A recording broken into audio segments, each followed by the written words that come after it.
അങ്ങനെ ഏകദേശം ഒരു തീരുമാനമായെന്ന് വിചാരിക്കുന്നു. അങ്ങനെയാണല്ലോ ഇപ്പോൾ വി ഡി സതീശൻ മുഖ്യമന്ത്രി സ്ഥാനത്തേക്ക് ഇനിയാണ് വരുന്നത് കേട്ടു. ഇതിനിടയ്ക്ക് നമുക്ക് പറയാൻ ഉള്ളൊരു കാര്യം എന്ന് വെച്ചാൽ, സന്ദീപ് വാര്യറും സിദ്ദീഖും അനിൽകുമാറും നിങ്ങളൊക്കെ മത്സരിച്ച മണ്ഡലങ്ങൾ ഓർത്തു വെക്കുന്നത് നല്ലതാണ്. കാരണം KC ഇനി അടുത്ത ഈ ഭൂമി അവസാനിച്ചിട്ടില്ലെങ്കിൽ അടുത്ത 5 വർഷം കഴിയുമ്പോൾ വീണ്ടും തെരഞ്ഞെടുപ്പൊക്കെ വരുമല്ലോ. അപ്പൊ നിങ്ങളുടെ പേര് നിശ്ചയമായും KC ഡൽഹിയിലുണ്ടെങ്കിൽ ചേർക്കപ്പെടും. സന്ദീപിനോടും സിദ്ദീഖിനോടും വണ്ടൂരിൽ മത്സരിച്ച അനിൽകുമാർ അടക്കം പലരോടുമായിട്ട് പറയാണ്, നിങ്ങളൊക്കെ ഇന്നലെ കൈവയ്ക്ക് വോട്ട് ചെയ്ത് എടുത്തത് നമ്മളാ പേപ്പർ കണ്ട് കുറച്ചൊക്കെ കണ്ടെടുത്തിലോളം കുറെ ആൾക്കാരൊക്കെ നിങ്ങളൊക്കെ KCക്ക് അനുകൂലമായിട്ട് ഓക്കെ പറഞ്ഞു. ഡൽഹിയിൽ നിന്ന് അടുത്ത 5 കൊല്ലം കഴിഞ്ഞ് നിങ്ങളെ പേര് വന്നാലും കേരളത്തിൽ ഒരിടത്ത് നിന്നാലും നിങ്ങളൊന്നും ജയിപ്പിക്കില്ല, സംശയം വേണം.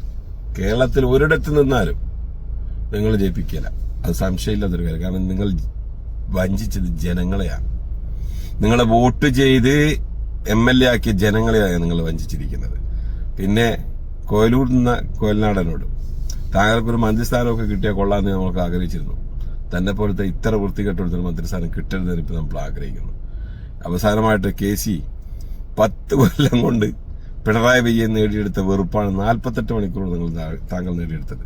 ഇത് നിങ്ങളുടെ അവസാനത്തെ MP സ്ഥാനമാണ്.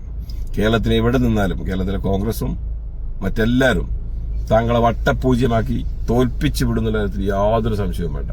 താങ്കൾക്ക് ഇനി മത്സര രംഗത്ത് നിൽക്കേണ്ട ആവശ്യമില്ല, ഏതെങ്കിലും സ്ഥാനത്ത് നിന്നാൽ മതി. നിങ്ങൾ ഈ ചെയ്ത നെറുകേടുണ്ടല്ലോ, കേരളത്തിൽ ഞങ്ങൾ ഒരിക്കലും പുറക്കില്ല. ഇച്ചിരി ഉളുപ്പ് നല്ലതായിരുന്നു KC, അതില്ലാതെ പോയല്ലോ, സങ്കടം തോന്നുന്നു കേട്ടോ.